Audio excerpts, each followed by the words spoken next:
یہاں پہ کچھ ہمارے دوست احباب مختلف جگہوں پہ سوالات کرتے رہتے ہیں۔ ایک سوال یہ ہوا تھا، ایک مناظر اسلام ہے مفتی صاحب، انہوں نے سوال کیا تھا، انہوں نے کہا تھا آپ کا جو تکافل فنڈ ہے نا یہ مشروط ہے کہ اس میں جو کنٹریبیوشن ڈالے گا اس کو موت فوت کی صورت میں اس کی فیملی کو کلیم ملے گا۔ آپ کا یہ جو تکافل فنڈ ہے، یہ جو زمین وقف کی ہے، یہ رفع عامہ کے لیے نہیں ہے۔ میں نے کہا حضور مدرسہ میں جو آپ کے بچے پڑھتے ہیں آپ صرف انہی کو کھانا دیتے ہیں، تو پوری دنیا کو کیوں نہیں دیتے؟ تمام غریبوں کو کیوں نہیں دیتے؟ تو جس نے کنٹریبیوشن ڈالا ہے اس نے مدرسہ کے لیے ڈالا ہے نا، اس نے بھی مخصوص چیز کے لیے، اور آپ نے جو ادارہ قائم کیا وہ بھی مخصوص لوگوں کے لیے کیا، پوری دنیا کے لیے نہیں کیا۔ تو ہم گورنمنٹ نہیں ہے، حکومت نہیں ہے کہ پورے پاکستان کو ہم جو ہے نا کور کریں۔ ہمارا تکافل فنڈ جو ہے نا وہ وقف کی بنیاد پہ ہے، اور وقف صرف کنٹریبیوشن کرنے والوں کے لیے ہے۔ اس کا جو موقوف علیہم ہے وہ ممبران ہیں۔ پھر انہوں نے کہا جی یہ کیسے جائز ہو گیا کہ جو بندہ اس میں چندہ دے گا اس کو فائدہ ملے گا؟ میں نے کہا شریعت نے اس سے منع نہیں کیا، آپ دکھا دیں کہ اسلام میں کو منع کیا گیا۔ انہوں نے کہا یہ جو ہے نا اصل اشیاء میں اباحت ہے، احناف کا ایک طبقہ ہے جو اس اصل کو نہیں مانتا، اس قاعدے کو نہیں مانتا۔ چلیں آپ کے نزدیک یہ جائز صحیح، انہوں نے مجھے کہا، لیکن ایک طبقہ ہے جو اس قاعدے کو نہیں مانتا۔ تو میں نے ان سے گزارش کی جناب وہ اس قاعدے کو عبادات میں نہیں مانتا، معاملات کے اندر وہ بھی مانتا ہے کہ اصل اشیاء میں اباحت ہے، اصل میں چیزیں تمام جائز ہیں جب تک ممانعت پر دلیل نہ ہو۔ تو بندہ کنٹریبیوشن دے اور موت فوت کی صورت میں یا مختلف حادثات کی صورت میں، نقصانات کی صورت میں اس کا کور کیا جائے اس میں سے، اس سے شریعت نے منع نہیں کیا۔ کچھ لوگ یہ سوال کرتے ہیں کہ آپ کا جو شریعہ بورڈ ہے نا یہ کمرشل مولوی ہے، انہوں نے تنخواہ لینی ہے تو وہ تو جائز ہی کہیں گے۔ تو مثال تو ہے سخت لیکن مجبوری ہے۔ میں نے ایک دفعہ ایک سوال ہوا تو میں نے ان سے گزارش کی، میں نے کہا جناب یہ جو نکاح پڑھاتے ہیں نا یہ بھی کمرشل مولوی ہوتے ہیں۔ جو حرام کاری ہوتی ہے نا اس کا ایک درمیان میں دلال ہوتا ہے، جو عام طور پہ وہ حرام کار کو حرام کارہ سے ملاتا ہے، وہ دلال ہوتا ہے۔ اب جو نکاح خوان ہوتا ہے وہ بھی مرد عورت کے تعلق کو جائز کرنے کے لیے اپنا ایک کردار ادا کرتا ہے، وہ بھی پیسے لیتا ہے۔ تو میں نے کہا اگر نکاح خوانی میں کمرشل مولوی قابل برداشت ہے اور اس کے کردار کی وجہ سے وہ حلال ہو گیا ہے، تو یہاں جو شریعہ بورڈ ہے اگر وہ تنخواہ لے رہا ہے تو تنخواہ لینے کی وجہ سے اس کے فعل کو آپ حرام نہ کہیں۔ وہ دیکھیں کن قواعد کی بنیاد پہ وہ فیصلے کر کے اپنی تنخواہ لیتا ہے۔ دلال پیسے لے تو وہ حرام ہوتے ہیں، نکاح خوان لے تو وہ حلال ہوتا ہے۔ وجہ کیا ہے؟ وجہ طریقہ کار ہے۔ کچھ لوگ کہتے ہیں جی کان کو ادھر سے پکڑو ادھر سے پکڑو، بات تو ایک ہی ہے۔ تو ہم گزارش کرتے ہیں کہ جس طرف سے شریعت کہتی ہے آپ اس طرف سے کان پکڑیں، دوسری طرف سے نہ پکڑیں۔ یاد رکھیں یہاں پہ کہ شریعت طریقہ کار کو دیکھتی ہے، نتائج کو نہیں دیکھتی۔ بکرا آپ ذبح کر دیں تکبیر پڑھ کے یا بغیر تکبیر کے، اس کی ویسے گردن کاٹ دیں یا پیٹ میں چھرا مار دیں، گوشت دونوں طریقوں سے حاصل ہو جائے گا، جو بھوک ہے وہ دونوں طریقوں سے مٹ جائے گی، جسم کو تقویت دونوں طریقوں سے حاصل ہو جائے گی، ذائقہ بھی ایک جیسا ہوگا تقریباً، لیکن فرق طریقہ کار کا ہے۔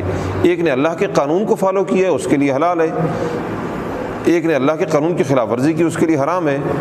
ایک بندہ شراب خانے میں ڈیوٹی کرتا ہے، دوسرا جوس والی فیکٹری میں کرتا ہے، دونوں 8-8 گھنٹے کام کرتے ہیں، محنت کر کے پیسہ لے رہے ہیں، ایک کا حلال ہے ایک کا حرام، کیونکہ ایک شریعت کے قانون کے مطابق کام کر رہا ہے اور دوسرا شریعت کے قانون کی خلاف ورزی کر رہا ہے۔ تو اصول، ضابطہ اور قاعدہ اس کو دیکھا کریں، نتائج کو نہ دیکھیں۔ نتیجے کے طور پر تو دونوں 8 گھنٹے تنخواہ لے کے پیسہ لے کے آ رہے ہیں نا گھر میں، لیکن ان کا طریقہ کار اور ان کا راستہ جدا جدا ہے۔ آپ ساتھی میں سے کسی کے ذہن میں کوئی سوال ہے؟ جو عام طور پہ سوالات ہوتے ہیں، کوئی آپ کے ذہن میں ہے تو آپ بتائیں۔ ایک سوال یہ ہے کہ تکافل فنڈ میں پیسہ جاتا ہے اور پھر کہتے ہیں کہ تھوڑا سا بچ کے جو ہے سرمایہ کاری اکاؤنٹ میں چلا جاتا ہے، یہ پیسہ وقف ہو گیا اور پھر ادھر سے نکل گیا۔ پیسہ وقف نہیں ہوتا، پیسہ مملوک وقف ہوتا ہے۔ ایک چیز ہوتی ہے وقف، وہ زمین ہے جو نیچے وقف کی ہے، یہ پیسہ مملوک وقف ہے، وقف کی ملکیت میں ہے۔ کیا ہو رہا ہے؟ سوال آیا نا؟ اچھا، تو ان کی آواز نہیں جائے گی؟ چلیں میں پھر سوال دہرا دوں گا، چل رہا ہے۔ سوال یہ کیا گیا ہے کہ جو پیسہ آپ ڈالتے ہیں فنڈ میں، پیسہ وقف ہو گیا تو وہ واپس کیسے جاتا ہے؟ جو بندہ چندہ دے وہ واپس تو نہیں لیتا۔ تو جواب یہ ہے کہ پیسہ وقف نہیں ہے، وقف یہ زمین ہے نیچے، اس کے اوپر فنڈ قائم ہوا ہے، پیسہ اس میں آیا ہے، وہ مملوک وقف ہے، وقف کی ملکیت میں ہے۔ تو وہ وقف ممبران کی بہتری کے لیے کیا گیا تھا، تو جو موت فوت کی صورت میں دیا وہ ان کی اس طرح بہتری ہو گئی کہ ان کا تحفظ ہو گیا، اور جو بچ گیا ممبر تو ہے نا وہ بھی، تو ان کی بہتری کے لیے ان کے سرمایہ کاری میں ڈال دیا۔ تو یہ شرائط پہلے سے طے تھیں کہ اس طرح جو ہے نا وہ کلیم ملے گا، اور جو بچے گا تو ان کی سرمایہ کاری میں ڈال کے ان کی بہتری کی جائے گی۔ وہ چونکہ ممبران کی فلاح و بہبود کے لیے ہے، تو ممبران کی فلاح و بہبود کی نوعیت مختلف ہے، اور یہ ساری چیزیں پہلے سے طے شدہ ہے۔ کلیئر ہو گیا؟ جی کلیئر۔ اس کے علاوہ اور کوئی سوال؟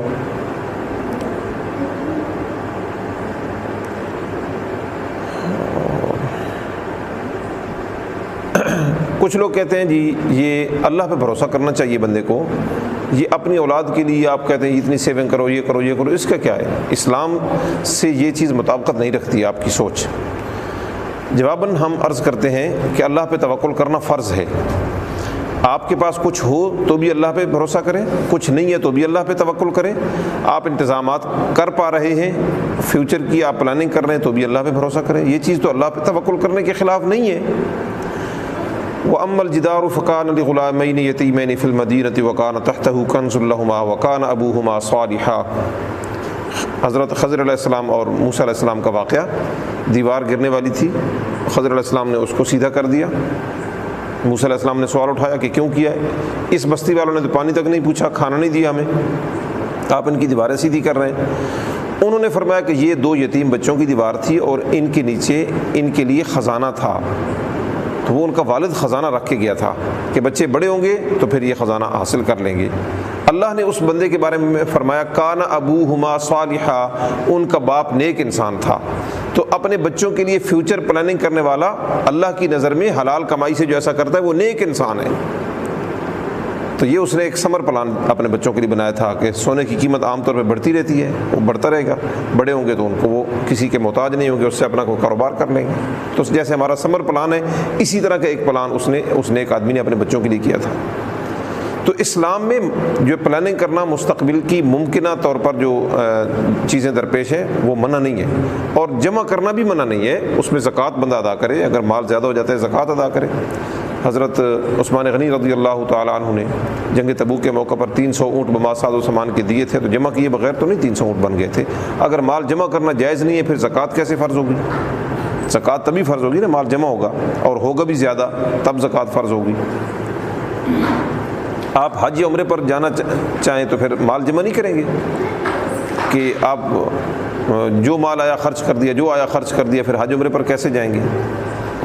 لوگ سال بھر کی گندم نہیں گھر میں رکھ لیتے، زمیندار علاقوں میں عام طور پہ ہوتا ہے، جن کی اپنی ہوتی ہے اپنی رکھ لیتے ہیں، ورنہ خرید کر رکھ لیتے ہیں لوگ۔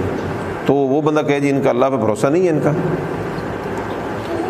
تو یہ چیز بالکل اسلام کے خلاف نہیں ہے۔ اور کوئی کسی ساتھی کے ذہن میں شاہ جی کوئی سوال اس حوالے سے جو جی؟ ہاں، یہ کمپنی کو کیا فائدہ ہوتا ہے اس میں؟ ہم نے بتایا تھا کہ تکافل فنڈ میں سے کمپنی کچھ نہیں لیتی، یہ فنڈ ہے، اس میں کمپنی نہ دیتی ہے نہ لیتی ہے۔ کہتے ہیں لوگ پھر فائدہ کیا کمپنی کو؟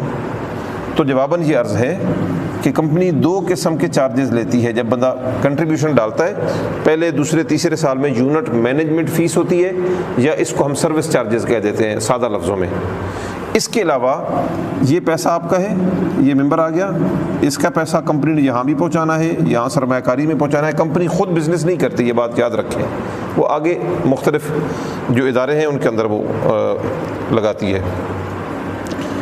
تو کمپنی وکیل ہوتی ہے یہ پیسہ پہنچانے میں، تو اس وکیل ہونے کے وہ چارجز لیتی ہے 1.5%، پہلے سال سے لے کر 20ویں 30ویں سال تک یہ 1.5% کمپنی لیتی ہے۔ اس سے اپنے وہ اخراجات ادا کرتی ہے، اور پہلے 3 سالوں میں سروس چارجز، ان سے کمپنی اپنے اخراجات ادا کرتی ہے۔ تو بعض اوقات لوگ یہ سوال کرتے ہیں کہ جیسے سود میں فکس ہوتا ہے، ایک بندے نے 100 روپے دیا کسی کو اور واپسی اس نے 110 روپے لینا ہے، یہ جو 10 روپے ہے نا یہ سود ہے، حرام ہے، فکس ہو گیا نا قرض کے اوپر۔ وہ کہتے ہیں آپ بھی تو فکس ہی کرتے ہیں نا, آپ نے جہاں تک پیسے پہنچائے آپ نے 1.5% لینا ہے, اگلے بندے کو فائدہ ہو یا نقصان, کاروبار ہے نقصان بھی ہو سکتا ہے, آپ نے تو 1.5 روپے لینا ہی لینا ہے, پھر یہ بھی فکس ہو گیا, یہ بھی سود ہے. تو جواباً ہم عرض کرتے ہیں کہ یہ مزدوری ہے, مزدوری فکس ہو جائے وہ سود نہیں ہوتی. ایک مزدور ہے وہ کسی کے کام پہ آتا ہے, سارا دن کام کرتا ہے اور ان کا نقصان ہو جاتا ہے, خدا نخواستہ دیوار گر گئی یا وہ پورا دن بیٹھا رہا, کام آیا ہی نہیں ہے, وہ پابند رہا, اینٹیں نہیں پہنچی, گارا نہیں پہنچا, کوئی چیز نہیں پہنچی, اگلے کا تو نقصان ہو گیا نا, اس نے اپنی مزدوری پوری لینی ہے.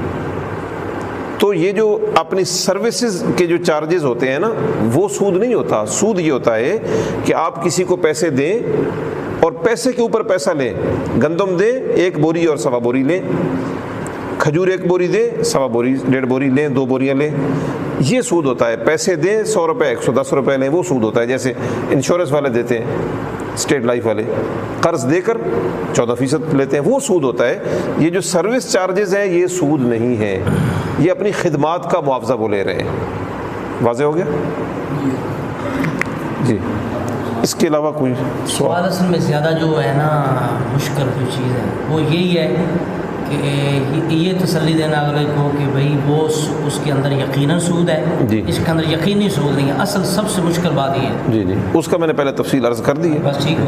اچھا, ایک دفعہ ایک جگہ پہ سوال ہوا تھا اور بڑا, اس نے جو مفتی صاحب تھے یا عالم تھے انہوں نے سوال کیا اور کافی سارے لوگوں کو انہوں نے پریشان کیا. انہوں نے کہا دیکھیں آپ 1.5% لے لیتے ہیں نا, پہلے 2-3 سالوں میں لوگوں کو فائدہ نہیں ہوتا, چونکہ سروس چارجز لاگو ہو جاتے ہیں نا, تو پہلے 2-3 سالوں میں ہمیشہ بندہ گھاٹے میں جاتا ہے. گھاٹے میں جانے کا مطلب یہ نہیں ہے کہ کاروبار میں فائدہ نہیں ہوا, اس کا پیسہ پورا ادھر جاتا نہیں جتنا اس نے جمع کرایا. سروس چارجز کٹ گئے, 1.5% وکالہ فی کٹ گئی, تکافل فنڈ میں بھی چلا گیا, پورا پیسہ ادھر نہیں جاتا. اور وہ یہ سمجھتا ہے کہ مجھے نقصان ہوا ہے, حالانکہ ضروری نہیں کہ نقصان ہو. اگر اس نے 100 روپے دیا تھا نا تو ادھر اس کے 20 روپے آئے ہیں تو 20 روپے کے اوپر کاروبار ہوگا. وہ اپنا 100 روپے دیکھ رہا ہے.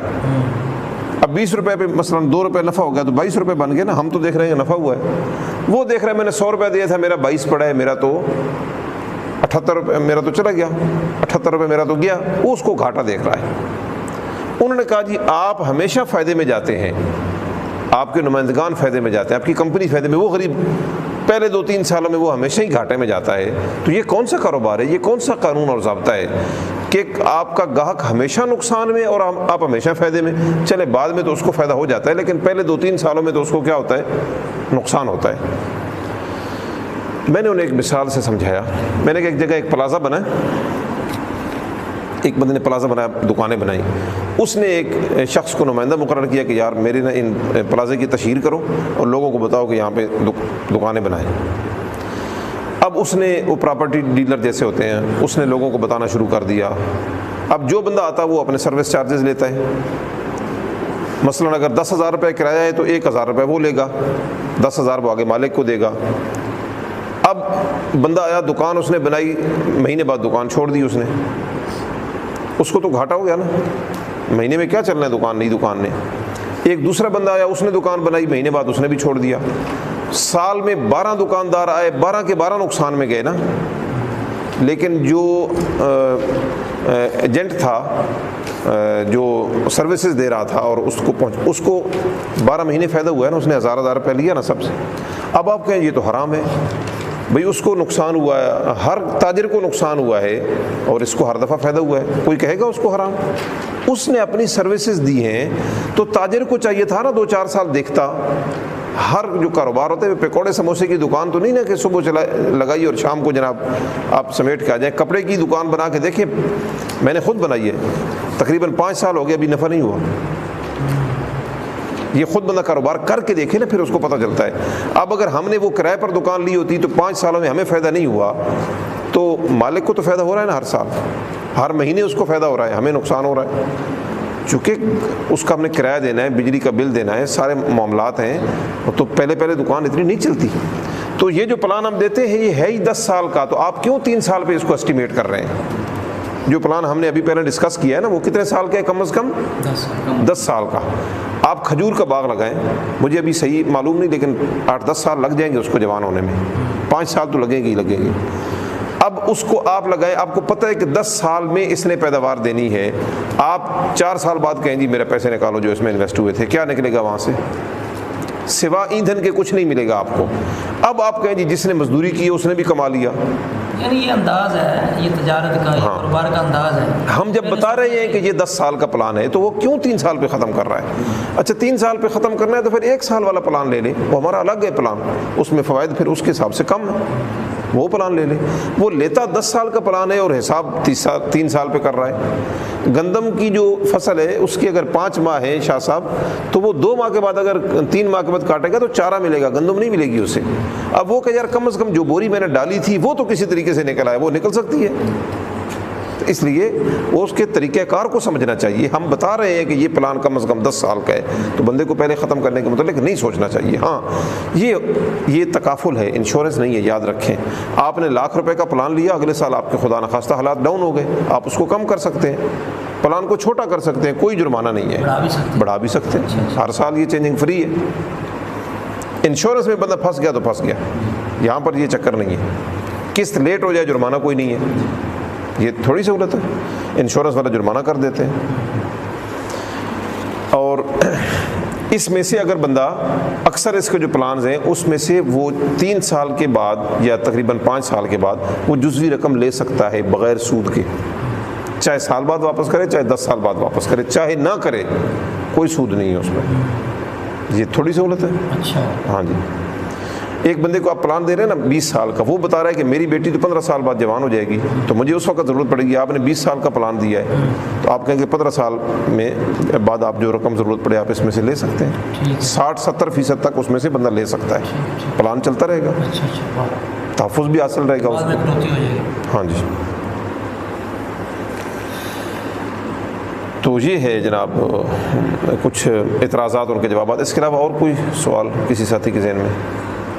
سوال یہ ہے کہ انشورنس والا بھی 10-15 سال 20 سال بعد دیتے ہیں اور آپ بھی دیتے ہیں, فرق ہے؟ یہ تو ہم بتا چکے ہیں پہلے کہ بکرے کا گوشت آپ ذبح کر کے حلال, انہوں نے کہا کہ انشورنس والا بھی 15-20 سال بعد پروفٹ دے دیتے ہیں, آپ بھی دے دیتے ہیں. فرق کیا ہوا؟ فرق میں نے پہلے عرض کیا تھا کہ طریقہ کار کا فرق ہے. ایک بندہ بکرے کا ویسے گردن کاٹ کے اس نے جناب پھٹا لگایا ہوا ہے, وہ گوشت دے رہا ہے. دوسرا بسم اللہ پڑھتا ہے, تکبیر پڑھتا ہے ذبح کر کے. اب دونوں بیٹھے ہوئے ہیں, ریٹ ایک جیسا ہے. آپ کہیں گے کہ کیا فرق ہے یار, تم نے 2 لفظ بولے اس نے نہیں بولے, کیا ہوا؟ آپ کہیں گے بحیثیت مسلمان. کیوں؟ فرق طریقہ کار کا ہے. وہ انشورنس والے اپنے وہ جرم سے توبہ کر لیں, سود پر پیسے نہ دیں, اور جو ان کا لائف فنڈ ہے اس کو امداد باہمی کی بنیاد پہ وقف کے قانون کے تحت لے آئیں, اور سرمایہ کاری جو ہے وہ بالکل حلال طریقے سے کریں. ہم ان کے ساتھ ہوں گے, ہمیں کوئی دشمنی ہے ان سے. بالکل طریقہ کار اپنا ٹھیک کر لیں. سود سے دشمنی ہے. ہاں